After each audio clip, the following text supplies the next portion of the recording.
Hi, my name is Sylvia Woods from the Sylvia Woods Harp Center. In this series of videos, I'm going to be teaching you about the parts of the harp, how to string your harp, and how to tune your harp, plus lots of other useful information. I'll be using a Dusty Strings lever harp for most of the demonstrations, but the principles will be the same no matter what type of harp you have. If you're new to the harp, I suggest that you watch these videos in order to give you a good overview about the harp. Then you can always go back and look at individual sections when you need them. Madeline Brandley will be assisting me today, and we'll begin with the parts of the harp. At the back is the sound box or the body, made up of the soundboard, the sides, and the back.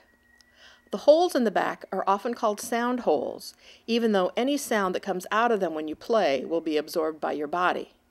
The main purpose of the holes is so that you can reach inside the harp to replace broken strings. The strings come through the eyelets on the front of the soundboard. The front part of the harp is the column or the pillar.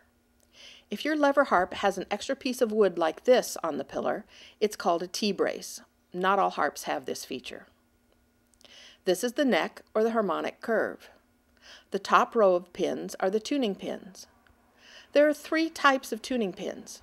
Most harps have what are called taper pins or friction pins, which are fatter on one end where you put the tuning key, and then taper down to skinnier on the end where the string attaches. These pins are held in place by the friction of the metal against the wood. Sometimes these pins can slip, particularly when a string breaks, and not hold the string tightly in tune. If this happens, you need to reseat the pin. Start by making sure that the pitch is a bit lower than it should be. Brace the harp and use your tuning key to push the pin in, twisting it back and forth. In late 1998, Dusty Strings started using threaded tuning pins on their harps. They look like tapered pins, but they actually have threads like a screw in the middle. These pins never need to be reseated, and you should never push in on them because you could strip the threads. When replacing a string on a harp with threaded pins, be sure to unscrew the pin about 4 turns before attaching the new string. Otherwise, the tuning pin will move too far into the neck. Both the tapered pins and the Dusty Strings threaded pins can also be called through pins because they go all the way through from one side of the neck to the other.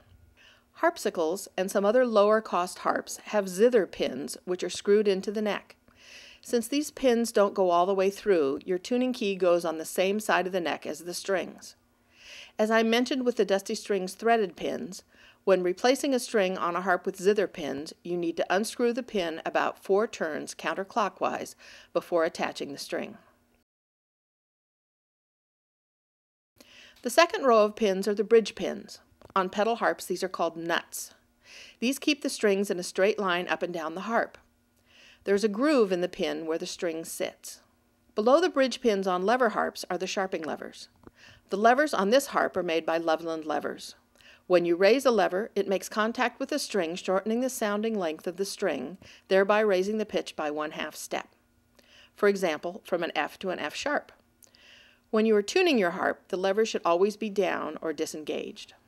On a pedal harp, there are discs on the neck instead of sharping levers, and 7 pedals which you move with your feet to create the sharps and flats. Most harps have gut or monofilament nylon strings in the top few octaves. They're called monofilament because they're just one single string with no wraps. Depending on the harp, these strings go down to somewhere in the 1st or 2nd octave below middle C. When replacing gut or nylon strings, you need to tie a knot in the end of the string that will be inside the sound box. I'll show you how to do that in a later video. The low strings on harps, except for very small lap harps, are some kind of a wound string. Either they're nylon wrapped on nylon, or nylon wrapped around metal, or metal wrapped around metal. These are called the bass wires. They always come with a stopper at the bottom so that you don't have to tie a knot in these strings. The C strings on the harp are colored red, and the Fs are either blue or black. All the other strings are clear or a neutral color. Some Latin and South American harps use a different color coding system, but all other harps are tuned in this manner.